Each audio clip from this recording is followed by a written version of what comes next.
Mesdames et messieurs, bonsoir. Bienvenue dans votre émission Média Pro, l'émission qui décrypte pour vous l'actualité médiatique et audiovisuelle. Ce soir, on va parler bien sûr de l'actualité audiovisuelle et surtout médiatique qui a été dominée par les attaques et les campagnes haineuses des médias français de l'extrême droite sur l'Algérie. Bien sûr, cette campagne a été planifiée par certains hommes politiques, mais également par certains membres du gouvernement français depuis quelques jours. Avant de commencer le débat avec mon compère, M. Faisal Matawi, on va regarder à travers plusieurs extraits d'intervention des hommes politiques français, mais également des experts et des analystes politiques sur les couacs de la diplomatie, mais également du ministre de l'Intérieur français sur l'Algérie. Alors, première intervention, celle de Catherine Tricot, directrice de la revue Regard, et qui a démonté un petit peu les déclarations du ministre de l'Intérieur français, M. Retailleau. Je pense que Bruno Retailleau connaît bien la question des OQTF. Donc là, je ne sais pas à quoi il a joué, parce qu'en fait, la question des OQTF est une question compliquée. On n'expédie pas les gens dans un pays sans avoir un accord sur le pays vers lequel la personne est expédiée. Sachant qu'en plus, il devait être entendu par la justice et ça n'a pas été fait. Le 14 février, il doit être entendu par la justice et le préfet de Montpellier, de l'Hérault, a décidé de l'expulser. Donc, ce que je veux dire, c'est que là, je pense que la provocation, excusez-moi, parce que tout à l'heure, dans la présentation, il a été dit que c'était l'Algérie qui faisait une provocation. Moi, je pense qu'il y a eu une provocation du préfet et Bruno Retailleau est très bien placé pour savoir qu'on n'expédie pas les gens. Justement, c'est toute la difficulté des OQTF. C'est qu'en fait, si on en réalise aussi peu, c'est que pour expédier quelqu'un, il faut qu'à l'arrivée, les portes soient ouvertes. Elles ne l'étaient pas, il n'avait pas à le faire. Ça, c'est la première chose. La deuxième chose que je veux dire, c'est que les relations avec l'Algérie, c'est une chose très importante. Il y a près d'un quart des Français qui ont des relations avec l'Algérie. C'est-à-dire qui ont été des anciens pieds noirs, des franco-algériens, des gens qui ont vécu en Algérie. C'est le cas de ma famille, etc., etc. Je veux dire, le nombre de gens qui ont vécu et qui ont des relations d'amour, d'histoire avec l'Algérie, c'est très important. Ça ne peut pas être une question parmi d'autres. Troisième point, la France recule énormément dans sa place en Algérie. Nous sommes loin derrière les États-Unis, derrière l'Italie, dans les rapports, les échanges commerciaux. L'Italie, la Chine, mais l'Italie est devant nous. Ce que je veux dire, c'est qu'il faut se prendre la mesure. Et quatrième point, et c'est mon plus important, c'est que la France ferait bien de se calmer un tout petit peu et de considérer ses relations avec le monde. Je ne sais pas pour qui on se prend. Non, mais franchement, je veux dire, il faut quand même considérer avec un peu plus d'attention, de respect, le reste du monde et arrêter d'imaginer qu'on va y aller en montrant nos biceps et en tapant du poing sur la table, etc. Je veux dire, nous sommes en train de nous faire chasser. Nous dégradons nos relations, pas avec l'Algérie, mais avec de très nombreux pays africains. Donc là, je veux dire, ce qui est en train de se passer est désastreux. Voilà, c'était la déclaration fracassante de la journaliste Catherine Tricot, directrice de la revue Regard, et qui a, on peut dire, démonté carrément la déclaration, la conférence de presse faite par le ministre de l'Intérieur Retailleau vendredi matin sur justement en réaction de l'expulsion de l'influenceur algérien qui a été renvoyé en France. Oui, absolument. C'est une réponse très juste et très sage de Madame Catherine Tricot, parce que c'est exactement vrai ce qu'elle a dit. D'abord, elle a bien détaillé l'aspect d'abord juridique. L'aspect juridique, parce que Bruno Retailleau, qui est ministre de l'Intérieur, ne peut pas ignorer que pour avoir une OQTF, c'est-à-dire une obligation de quitter le territoire français, il faudrait avoir la réponse du pays d'accueil, du pays de destination. Reçoit, oui. Et d'ailleurs, le ministère des Affaires étrangères, dans son communiqué d'hier, a bien précisé cela. Le ministère des Affaires étrangères algérien a indiqué que la partie française a pertinemment violé les dispositions de la Convention consulaire algéro-française du 25 mai 1974. La partie française n'a cru devoir informer la partie algérienne ni de l'arrestation de M. Boualem Nahman de l'Uman, ni de la mise en garde à vue, ni de la détention, ni encore de l'expulsion du ressortissant en cause. La partie française n'a pas donné suite à la demande de la partie algérienne d'exercer sa protection consulaire au profit du ressortissant concerné à travers le droit de visite. Donc c'est clair que Bruno Retailleau a violé les dispositions internationales, cette disposition consulaire. Il voulait appliquer la politique du rouleau compresseur j'envoie un Algérien. Et d'ailleurs, il y a eu une réponse aussi de Mme Marine Tondelier, qui donc... Oui, on va l'écouter tout à l'heure. Oui. Absolument, parce qu'elle a raison. Il s'agit Plusieurs hommes politiques ont réagi parce qu'ils ont aux déclarations de Retailleau. Absolument, et finalement, ils donnent raison au communiqué du ministère des Affaires étrangères, parce que c'est des rapports d'État à État. Quand on expulse une personne, le plus grave, c'est que M. Boualem Nahman, qui ne constitue pas un danger pour l'ordre public en France, selon ses avocats, et devait être présenté devant le tribunal de Montpellier au mois de février prochain, je pense que c'est le 14 ou le 24, et parce que le procureur de la République, c'est les avocats qui ont animé une conférence de presse en disant que cet homme qui est là depuis 36 ans, qui est marié à une Française, qui a 2 enfants, qui a un titre de séjour, ne constitue pas de menace pour la sécurité française. Donc pourquoi s'empresser pour l'envoyer et pour après venir avec ses lunettes de soleil face aux caméras pour dire oui, l'Algérie... Pire encore, Faisal, l'Algérie ne respecte pas ses obligations, etc. Il a proféré des menaces de restriction de visa, de hausse de tarifs douaniers et de baisse de l'aide de développement. Oui, c'est des déclarations parfois qui ne sont pas, qui n'est pas habilité en tant que ministre de l'Intérieur de faire. Hein. C'est des déclarations de la coopération internationale qui en fait, sont un petit peu les prérogatives du ministre des Affaires étrangères. Oui, c'est une grande question, parce que Mme Tricot a raison de dire que la France devrait un peu se calmer. C'est vrai, parce qu'on ne sait pas qui mène la politique. Elle a dit pour qui on se prend. Pour qui on se prend, pour le centre du monde peut-être, parce que la France a maintenant des difficultés, pas uniquement avec l'Algérie. Elle a des problèmes avec beaucoup de pays africains, le Sénégal, le Tchad, le Mali, le Niger, le Burkina Faso, et il y a d'autres aussi pays, même avec l'Iran, avec la Chine, avec la Russie. Enfin, je ne sais pas ce pays qui a une diplomatie agressive et qui se prend pour le centre du monde, ça peut-être à enseigner dans les écoles de diplomatie, mais c'est vrai que par rapport à cette question, vous avez parlé de Bruno Retailleau, qui est ministre de l'Intérieur, et il faut rappeler que c'est un homme qui est très proche de l'extrême droite, et d'ailleurs le ministère des Affaires étrangères algérien a bien pris le soin de préciser, en parlant d'extrême droite revancharde et haineuse, en parlant de certains au gouvernement français. Ça veut dire pas l'ensemble du gouvernement. Ce qui est curieux, c'est que Jean-Noël Barrot, qui est ministre des Affaires étrangères français, qui vient du centre, lui est proche de M. Bayrou, qui est actuellement chef du gouvernement, Premier ministre, a suivi un peu Retailleau en parlant de mesures de rétorsion, en parlant d'humiliation. Je ne sais pas à quel niveau et comment l'Algérie a pu humilier la France. Il y a eu un grave clash entre le ministre de l'Intérieur et le ministre des Affaires étrangères, justement, sur la ligne directrice ou, disons, le discours prononcé par les membres du gouvernement français concernant l'Algérie. Hein. Oui, absolument, parce que Retailleau voudrait s'appuyer sur la législation européenne. Je ne sais pas si les Européens vont les suivre sur ce terrain. L'Union européenne est jaloux de garder ses relations avec l'Algérie, relations commerciales, économiques, énergétiques, etc. Et donc Retailleau engage la politique extérieure de la France en parlant de restriction de visa. Ça veut dire qu'il fait carrément du chantage de visa. Si vous ne donnez pas les OQTF, si vous ne donnez pas les laissez-passer consulaires, on ne va pas vous donner de visa, on va avoir des restrictions sur les tarifs, alors que la politique tarifaire est étudiée autrement dans les relations entre les États. Et également, l'aide au développement, c'est une grande question, cette question d'aide au développement. Je ne sais pas combien la France nous aide dans le développement, alors que l'Algérie quand même n'est pas dans un déficit budgétaire, contrairement à la France. Donc Bruno Retailleau, à mon avis, est en train de faire de la communication. Parce que le chef du Parti socialiste, M.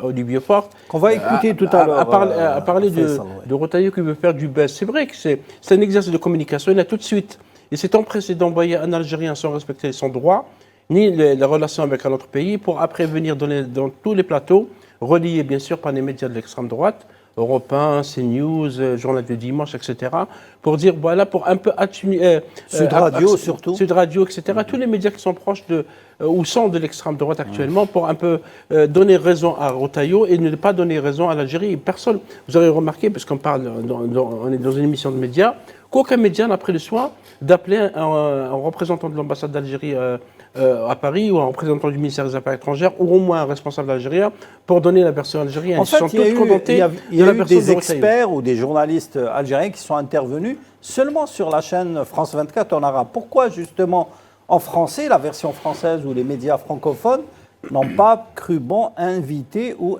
interviewer un petit peu les responsables algériens sur ce sujet. C'est devenu une habitude pour certains médias. Pourtant, les intervenants en Algérie avec les médias français sont nombreux. C'est-à-dire qu'il y a quand même des interlocuteurs avec qui ils peuvent débattre et comprendre le fond du problème.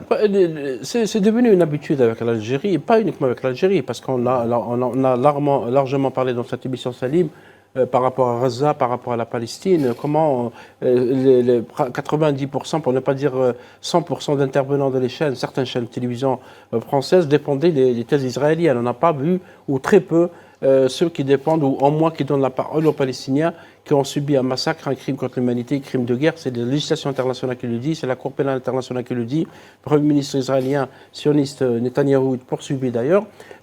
Donc c'est la même chose pour les autres. Lorsque des stratégies de communication sont construites contre des pays comme l'Algérie, évidemment, on exclut toute autre voie. Parce qu'il faut noter que certains médias, et c'est très bien de le rappeler parfois, c'est des médias notamment Europa qui mène une bataille contre l'Algérie, une guerre haineuse. C'est un média proche de l'extrême droite. L'extrême droite, elle peut parler, l'une des journalistes qui s'appelle, je pense, Pascal de la Tour du Pin, qui fait une émission le week-end, qui est passée qui passe dans l'émission de Cyril Hanouna, de C8, qui est dans BFM, qui a été à BFM TV, LCI.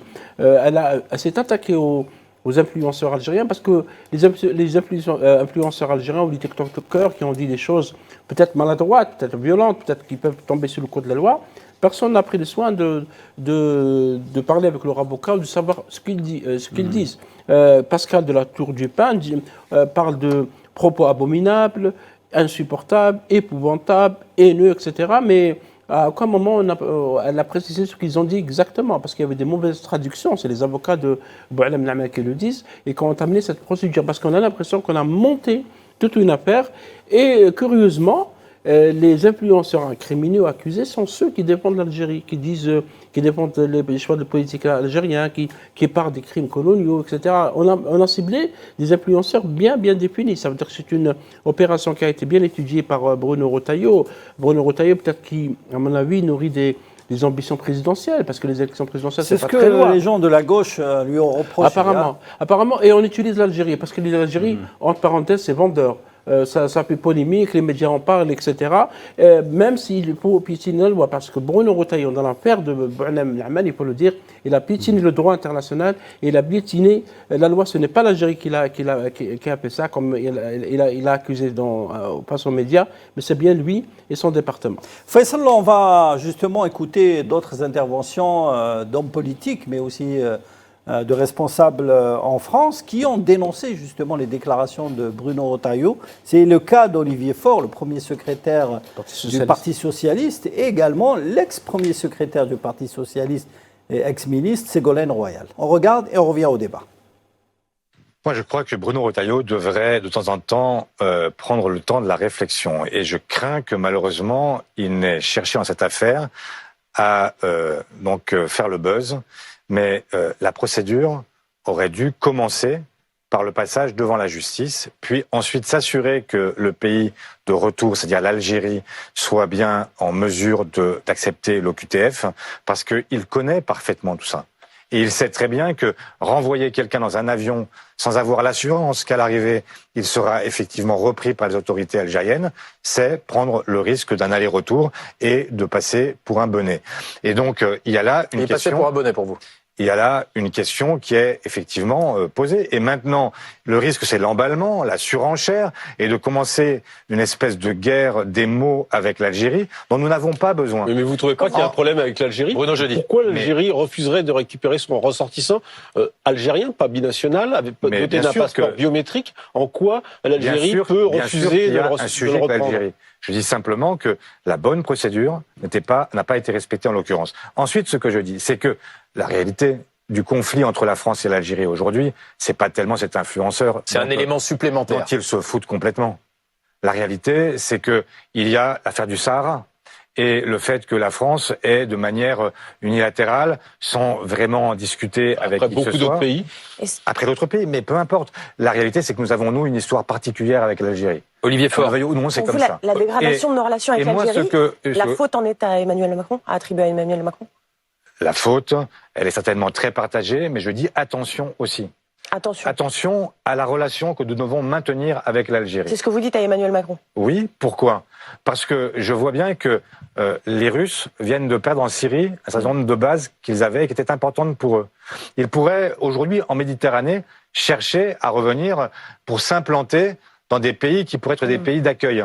Je pense à la Libye, je pense à l'Algérie. Je pense que donc sur ces questions-là, la diplomatie, ce n'est pas de fanfaronner à la télévision, mais c'est de chercher. Mais est-ce que c'est fanfaronner quand le ministre des Affaires étrangères, Jean-Noël Barrot, dit que la France n'aura pas d'autre choix, je cite, que de riposter si l'Algérie continue cette posture d'escalade en prenant, par exemple, des mesures de rétorsion sur les visas ou sur l'aide au développement? C'est pas la bonne solution, ça?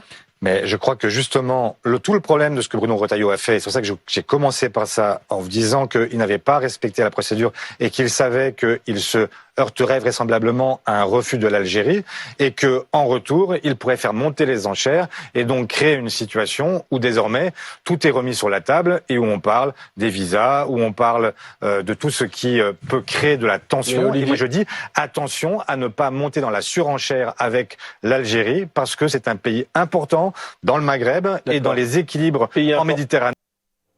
Voilà, c'était les déclarations d'Olivier Faure, premier secrétaire du PS, une personnalité importante dans le paysage politique français et qui reproche également au président Emmanuel Macron d'avoir rompu un petit peu le pacte un petit peu d'amitié entre Alger et Paris et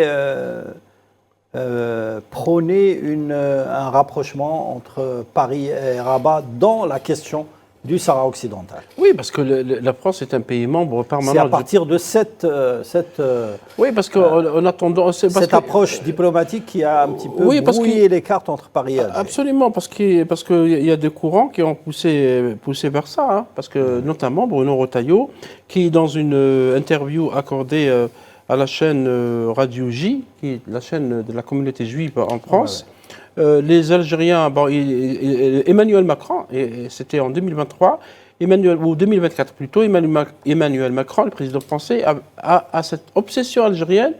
À cause de cette obsession, nous a fâchés avec le Maroc. Donc c'était parmi ceux qui ont poussé Macron à aller à Rabat, au Parlement marocain, pour dire qu'il soutenait ce qui est appelé le plan d'autonomie marocain, qui est proposé comme une solution au conflit du Sahara occidental. C'est encore grave pour un pays membre du Conseil de sécurité. La France est un pays membre permanent et c'est très bien qu'il y ait un droit international, qu'il y a des résolutions onusiennes, que le dossier du Sahara occidental est au niveau de la 4e... Il y a des relations historiques aussi. Il y a le dossier du Sahara occidental est au niveau de la 4e commission de l'ONU. C'est un dossier de décolonisation. Comment il peut piétiner le droit international et comme s'il voulait choisir un camp, peut-être le camp marocain, mais la diplomatie française, malheureusement, a toujours voulu faire concurrence Algérie-Maroc. Chaque État, il a ses choix, chaque État, il a ses options. Madame Catherine Tricot parlait tout à l'heure d'un quart de Français qui ont un lien avec l'Algérie. Il y a des parents, ils sont franco-algériens, etc. Donc il y a toute une histoire, mais ce n'est pas une raison pour dire tout et n'importe quoi. Parce que ce qui est curieux, par rapport à Jean-Noël Barrot, qui est le ministre des Affaires étrangères, il s'est aligné sur les propos du ministre de l'Intérieur en parlant d'humiliation, en parlant de riposte, en parlant de visa. Comment M. Jean-Noël Barrot, qui est chef de la diplomatie française et qui gère donc la politique extérieure de la France, ne savait pas que la France a piétiné la Convention de 1974, la Convention consulaire liant l'Algérie à la France, en n'informant pas l'Algérie. L'Algérie est un État souverain. Chef de la diplomatie a même assez de représailles. Hein. Oui, représailles, c'est des menaces. Comment on peut aller à cette diplomatie des menaces? Venant d'un diplomate, c'est un peu fort. C'est un peu fort, surtout que Jean-Noël Barrot, qui a été reconduit dans le gouvernement de Bayrou après le Parlement a retiré la confiance au gouvernement de Barnier. Bruno Retailleau, absolument, ils ont été reconduits. Depuis son arrivée au ministère des Affaires étrangères, il fait des déclarations hostiles à l'Algérie, offensives. Et en même temps, il plaide pour ce qu'il appelle la feuille de route, c'est-à-dire la déclaration du partenariat renouvelé, rénové plutôt de août 2022. Ça a été signé à Alger avec la visite du président Macron, la deuxième visite en Algérie. Ça veut dire le chaud et le froid. Si on veut avoir des relations équilibrées avec un État, il faut respecter la souveraineté des États, d'abord. Parce que Boualem Nahman, quand il a été envahi en Algérie d'une manière militaire, parce que ça n'a pas été respecté, les procédures n'ont pas été respectées, on voulait forcer la main à l'Algérie en l'acceptant. Et l'Algérie, en le renvoyant en France, ça a mis la France devant ses responsabilités. Ce monsieur, il a ses droits, ce monsieur, il a un titre de séjour, et il devait passer par un procès. Si le juge décide de son expulsion, c'est autre chose. Mais ça veut dire que Jean-Noël Barrot, ministre des Affaires étrangères, et Bruno Retailleau, les deux, n'ont pas du tout respecter les procédures, et ils sont dans une politique de pensée, parce que ça, c'est pas la première fois. Il y a déjà des précédents par rapport à la relation algéro-française. Depuis plusieurs mois, il y a eu déjà une crise. L'Algérie a rappelé son ambassadeur, a retiré son ambassadeur depuis l'été dernier. Depuis son ambassadeur. À cause de ce choix de Paris par rapport au plan marocain. L'Algérie n'a pas eu de réponse, n'a pas eu d'explication. Il y a eu Anne-Claire Legendre, qui est conseillère de Emmanuel Macron, président français, aux questions du Moyen-Orient, de l'Afrique du Nord, qui est venue, mais qui n'a pas fourni les explications voulues par l'Algérie. Avec l'Algérie, il y a des rapports, il y a des relations commerciales, il y a des relations économiques, il y a aussi un contentieux. Parce que tout ça peut oublier les appels de l'Algérie par rapport aux crimes coloniaux. Rappelez-vous Salim, le président Abdelmajid Tebboune, dans son discours face au Parlement, il a rappelé les demandes algériennes par rapport à ça. Parce que pourquoi la commission mixte d'historiens qui était composée après la visite de Macron en 2022 n'a pas fonctionné? Parce que cette commission-là, les appels ou les attentes algériennes n'ont pas été, il n'y a pas eu de réponse. L'Algérie ne demande pas d'argent, elle ne veut pas d'argent, elle ne veut même pas d'excuses. Elle veut une reconnaissance. Cette reconnaissance n'est pas le côté parisien, on la refuse. Par exemple, Retailleau. Pour terminer avec ça, Salim, le même Bruno Retailleau disait il y a quelque temps, c'était en 2023, c'était sur Sud Radio. On parlait de Sud Radio, qui est une radio souvent radio d'extrême droite. Accusée d'être d'extrême droite, d'être pas accusée, elle est d'extrême droite. Et c'est à chaque fois, c'est presque régulier. Les invités sont toujours anti-algériens, ils tiennent un discours où il y a beaucoup de mensonges, beaucoup de stupidité, beaucoup de fantasmes. Alors Bruno Retailleau, en 2023, la colonisation, c'est bien entendu des heures qui ont été noires, mais c'est aussi des heures qui ont été belles avec des mains tendues. Alors, la colonisation, c'est des mains tendues. En Algérie, il y a des enfumades, il y a des boucheries, il y a des spoliations, il y a des vols. L'Algérie réclame à ce jour la restitution des archives. L'Algérie réclame à ce jour les biens culturels. L'Algérie demande à ce jour le nettoyage des sites où il y a eu des explosions nucléaires françaises. Plus de 17 bombes. Pas le nettoyage, seulement donner les cartes. Les cartes, d'abord les cartes, les sites, les déchets nucléaires, etc. Toutes ces demandes ont été ignorées et on s'intéresse à l'affaire d'un TikToker ou d'un influenceur qui peut-être a eu un dérapage de langage pour en faire une affaire d'État. En parlant de relations entre histoire et diplomatie, on écoute l'ancienne ministre et premier secrétaire du PS, Ségolène Royal, ex-candidate à la présidentielle française, battue par Nicolas Sarkozy, qui a été invité sur un plateau de télévision et étonné tout le monde avec son soutien à l'Algérie. On regarde et on revient au débat. L'avenir se construit en étant conscient du passé, conscient de l'histoire, en ne niant pas cette histoire, en ne l'oubliant pas. Donc on a une histoire commune douloureuse avec l'Algérie. On a une dette morale à l'égard de l'Algérie, parce que la colonisation est un ensauvagement, comme disait Aimé Césaire. Et la décolonisation en Algérie a été atroce. On évoquait encore récemment les actes de torture de Jean-Marie Le Pen. Et donc, il ne faut pas oublier les dégâts que nous avons commis sur ce territoire, que nous avons colonisé parce qu'il y avait des ressources. Et donc, la France s'est enrichie, les entreprises françaises se sont enrichies aussi sur l'Algérie. Et donc, comme je le disais tout à l'heure, je pense qu'il faut revenir à des relations diplomatiques respectueuses les uns des autres, respectueuses de cette histoire. Il y a aussi des ouvriers qui sont venus, qui ont fait tourner les usines, qui ont fait tourner nos usines, qui ont fait tourner l'automobile. Il faut qu'il y ait réciprocité dans le respect quand même. Parce que là, le respect, il est manquant dans certains côtés. Est-ce que c'est à partir d'un seul cas, effectivement, d'un seul échec, que l'on doit stigmatiser la totalité d'un pays? Je ne le crois pas. Non, mais je trouve que tout ça, c'est de la provocation. Ces influenceurs, oui, sont dans la provocation, c'est ce qui les caractérise, mais Bruno Retailleau aussi dans la provocation. Et ça, il faut le dire. C'est plus que de la provocation, c'est des appels à la haine. Oui, mais ce que fait M. Retailleau, c'est contraire à l'état de droit. D'expulser des gens dont un procès est prévu le 14 février, sans attendre leur procès, excusez-moi, c'est un symbole de l'extrême droite au pouvoir. le droit international, par exemple, les relations entre États ont des règles aussi. Quand vous avez un ressortissant d'un pays, que vous voulez le renvoyer dans son pays, ça se fait avec l'accord du pays. C'est pas des colis la redoute, les gens. Vous pouvez pas dire tiens, je l'envoie, retour à l'expéditeur. Qu'est-ce que c'est que cette affaire ? On n'a pas de problème diplomatique avec l'Algérie aujourd'hui ? On a des problèmes diplomatiques avec l'Algérie et je pense ce que je pense du gouvernement algérien. Mais les relations internationales ont des règles. Il y a des règles de droit et il y a aussi des règles de droit dans les procès et dans les règles qui régissent aujourd'hui en France comment on peut renvoyer ou pas des personnes. Et je trouve extrêmement choquant que Monsieur Retailleau, après un incendie aussi pyromane la semaine dernière sur les sorties scolaires et les femmes voilées qui les accompagneraient, il va nous en faire une par semaine. Pourquoi ? Parce qu'il ne veut pas qu'on parle des vrais sujets. Hier, il y avait à Calais une manifestation extrêmement touchante, des centaines de personnes en mémoire des 80 personnes qui sont mortes l'année dernière sur les côtes du nord de la France en essayant de rejoindre l'Angleterre. Pourquoi c'est extrêmement grave ? Parce que, vous savez, les débats médiatiques, c'est vous qui les choisissez. Vous, en tant que journaliste, vous choisissez dans quel ordre vont être les sujets au journal télévisé, dans quelles questions vous nous posez à nous, responsables politiques. Quand M. Retailleau allume un incendie par semaine, parce que c'est ce qu'il fait, il fait que vous me posez à moi des questions sur ses provocations, plutôt que de lui poser des questions à lui sur son bilan. Parce que c'est son bilan et celui de M. Darmanin, des morts en mer Méditerranée. Et je peux vous faire beaucoup de sujets comme ça. Vous savez, il y a 40% de la population de Gaza qui a été exterminée depuis le début du conflit israélo-palestinien, depuis les incursions terrestres en octobre 2023. Et je trouve que cette manière de faire de la politique occulte les sujets les plus graves, celui de l'environnement, celui des Palestiniens, beaucoup de sujets comme ça qui passent à l'ombre de micro-polémiques qui ne m'intéressent pas.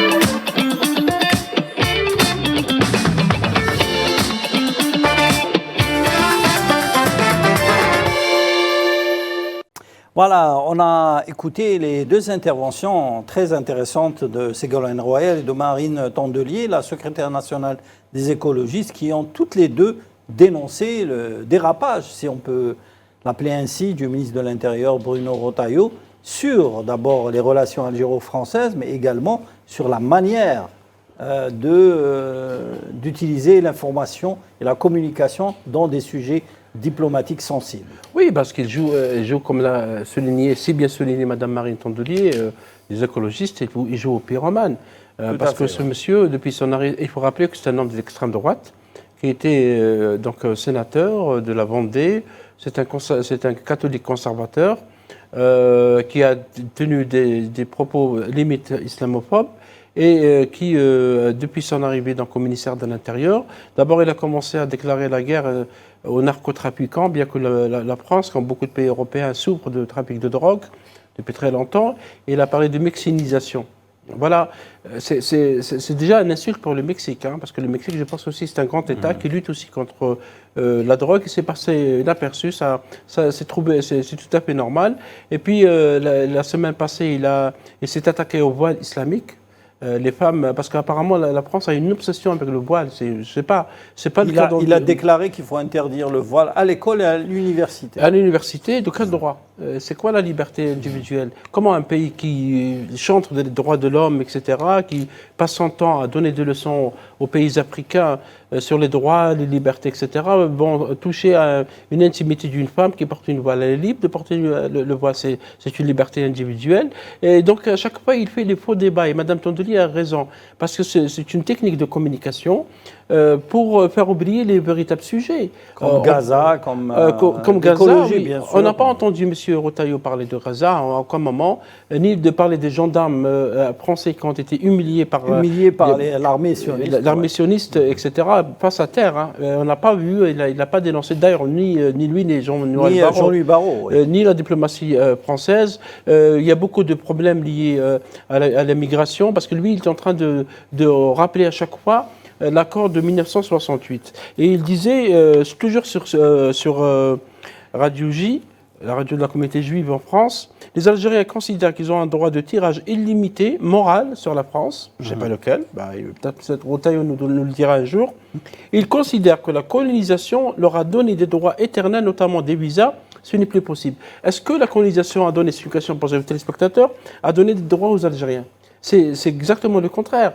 C'est la négation du droit, la négation des libertés, la colonisation qui a duré 132 ans, a commencé par des massacres, les enfumades de Dahra, la bataille, par parenthèse, le massacre à la boucherie de l'Rouat, ce qui s'est passé à l'Oufia, à la tribu Oufia, à Al-Harrach, la spoliation, etc. Quel droit la colonisation nous a donné? Donc ce monsieur est dans l'esprit, c'est parmi ceux qui pensent que, comme Chirac en 2005, avec la loi sur le bienfait de la colonisation, pense que la colonisation est un bienfait. Et donc il est dans cette logique, et il est en train de piéger l'ensemble de la politique extérieure de la France. Parce qu'il n'y a pas que lui dans ce dossier. Il y a aussi Xavier Driancourt, l'ancien ambassadeur de France à Alger. Dans tous les plateaux.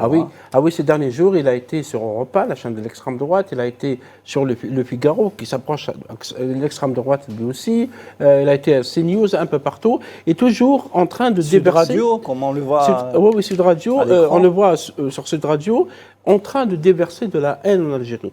Cet ancien ambassadeur, déjà, il constitue, à mon avis, un cas d'école pour la politique extérieure des États. Comment un ancien ambassadeur qui a été pendant presque 10 ans représentant supérieur de l'État français, chef de mission de l'État français après les accords d'Évian, et qui, à ce jour, et c'est le président Abdelmajid Tebboune qui le dit, c'est une coquille vide. Les Algériens ont perdu beaucoup de droits parce qu'il y a eu des révisions, etc., notamment les étudiants. Alors, si on annule les accords de 1968, qu'est-ce qui va se passer? On va revenir à la libre circulation des Algériens de deux côtés des pays. Ça veut dire que les Algériens, selon l'accord d'Évian, peuvent partir avec juste une carte d'identité. Est-ce que les Français sont capables de supprimer les visas pour les Algériens en dénonçant les accords de 68? C'est une grande question qui est posée à la diplomatie française. Parce que Gabriel Attal, qui a été éphémère Premier ministre, apparemment il était en apprentissage au gouvernement français, il a aussi profité de l'occasion de cette campagne haineuse menée contre l'Algérie pour écrire un texte où il appelle à dénoncer les accords de 68, parce que pour les Français qui ne sont pas au courant ou qui peut-être sont mal informés par rapport à ça, parce que les médias français ne font pas cet effort, mis à part quelques-uns, d'expliquer qu'est-ce qu'il y a dans cet accord, pensent que les Algériens, c'est des privilégiés. Si on voit le nombre de visas donnés aux Algériens, accordés aux Algériens ces derniers mois ou c'est pratiquement de 50%. Ça veut dire que la mesure décidée à un moment donné par la France de réduire de 50% les visas pour les Algériens pour faire pression sur l'Algérie pour accepter ou réadmettre les personnes qui sont donc en situation d'expulsion de France, cette mesure, apparemment, elle est toujours appliquée. Et on a entendu Retailleau et ceux qui sont dans son entourage, notamment la Sarah Knapo, le Xavier Driancourt, appeler à que l'Algérie qu'on ne donne plus de visas aux Algériens, plus de visas, plus d'argent, etc. Donc, à un moment donné, ces genres de déclarations, cette extrême droite qui a piégé la politique extérieure de la France, parce qu'ils sont en train d'attaquer pas uniquement l'Algérie, ils sont en train aussi d'attaquer d'autres pays africains. Est-ce que ça va aboutir à quelque chose? C'est pour ça que Mme Catherine Tricot a raison. Pour qui se prend la France? C'est une grande question qui est posée aujourd'hui à ceux qui réfléchissent notamment aux relations entre les États. Dans le même sillage, Faisal Mataoui, on va écouter justement les déclarations, toujours dans le même sens, de dénonciation du discours de Bruno Retailleau, du député LFI Éric Coquerel, mais également Benjamin Lucas, député du Nouveau Front Populaire. On écoute et on revient au débat. Et là, l'Algérie, excusez-moi, mais je ne veux pas regarder uniquement sur ce qui se passe. Je veux regarder ce qui se passe depuis des mois. Emmanuel Macron, et je pense que c'est une deuxième difficulté, la raison aussi pour laquelle la solution de partir serait la bonne, au niveau diplomatique, il fait aussi mal au pays. Il a quelque part une vision de la diplomatie qui est très personnelle. Alors il a fait les accords d'Alger, il y a quelque temps, quasiment de manière personnelle avec le chef d'État algérien, ça n'a rien donné par la suite, rien de concret. Bon.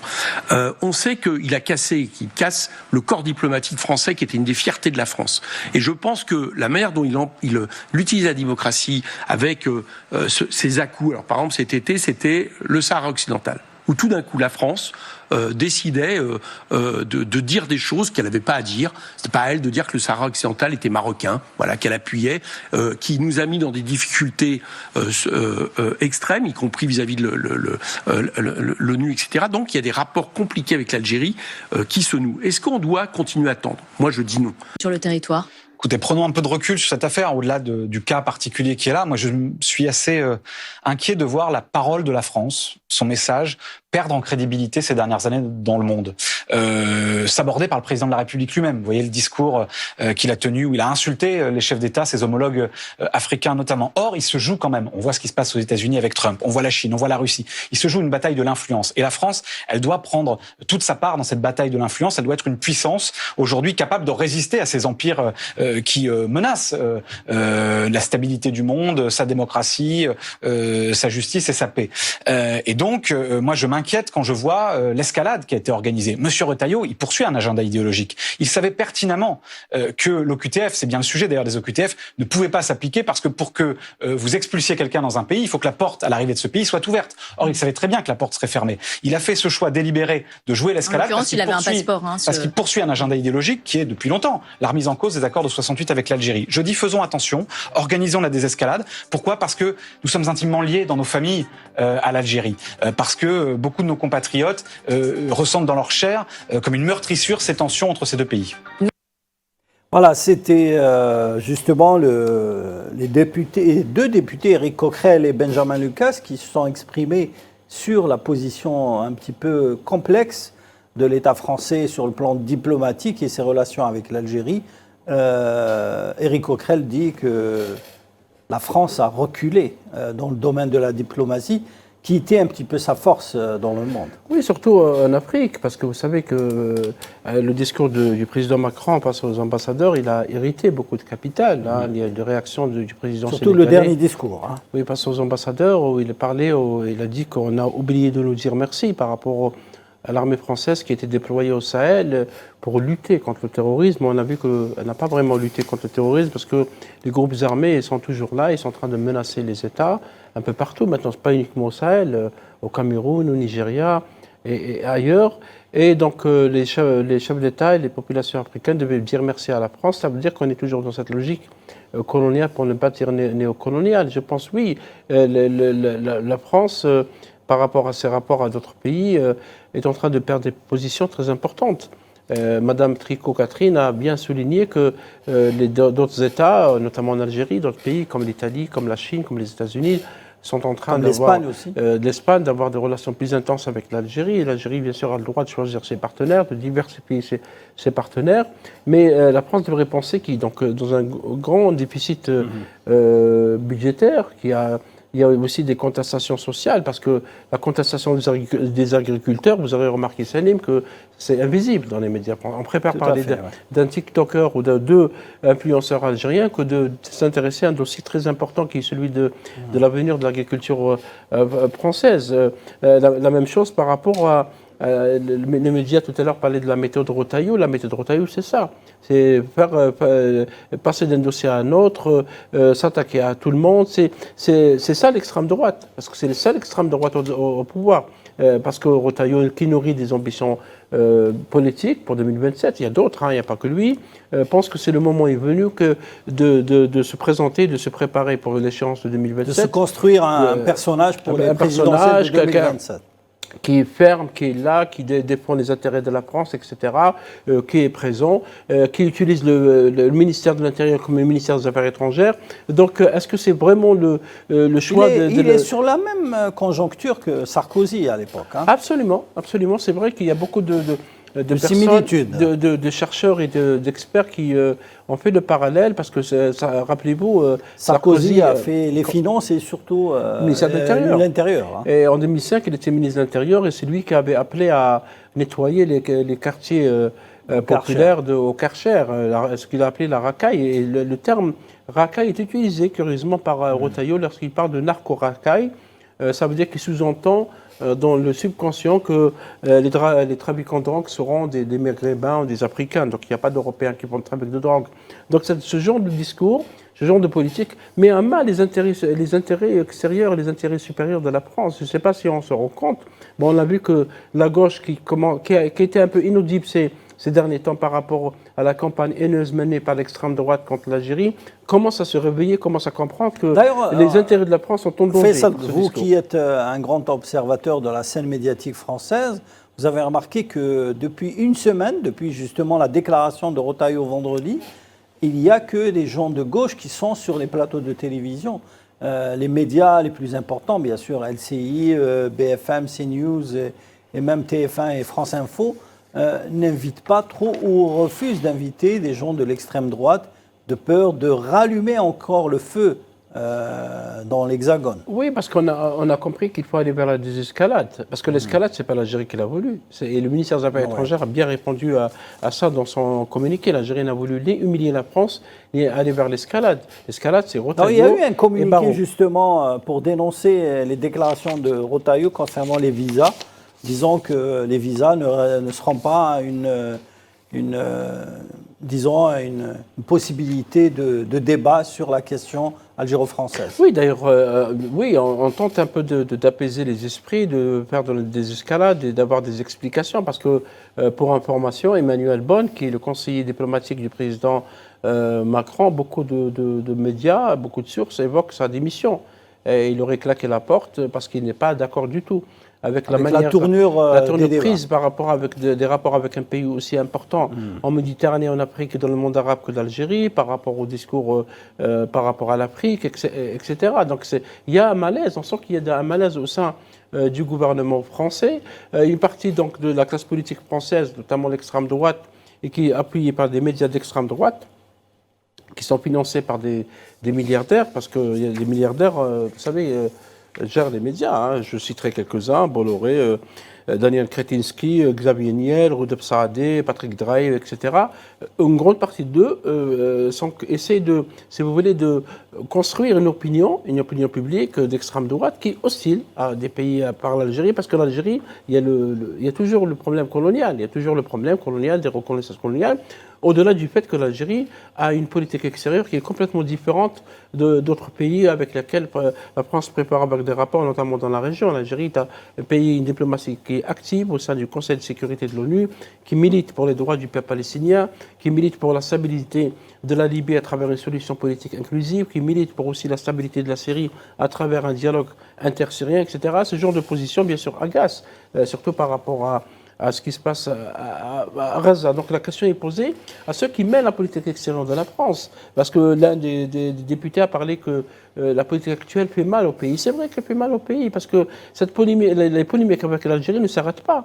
Tantôt on dit que l'Algérie n'était pas une nation avant 1830, tantôt on évoque la question du visa. Bon, il y a eu l'affaire Sansal qui a un peu déclenché tout ça. L'affaire Sansal, et pour l'affaire Sansal, excusez-moi Salim, c'est vrai qu'on a tendance à un peu exagérer. Xavier Driancourt, qui est donc l'ancien ambassadeur d'extrême droite haineuse en Algérie, et dans la même revue, on en a parlé déjà, dans la même revue qui a donné la parole à Boualem Sansal, où il remet en cause les frontières historiques de l'Algérie, où il dit faussement qu'une partie du territoire algérien appartenait à un voisin de l'Ouest, etc. Donc Boualem Sansal a été présenté comme un combattant de la liberté par le président Macron, est utilisé à toutes les sauces. On oublie que l'Algérie est un État souverain, que Boualem Sansal est entré en territoire algérien par un passeport algérien, qu'il est poursuivi par la justice algérienne, qu'il a des avocats, qu'il est accusé de porter atteinte à l'unité nationale, à l'intégrité territoriale du pays à partir de sur base de l'article 87 bis du Code pénal, et qu'il sera jugé en Algérie. Il sera jugé en Algérie,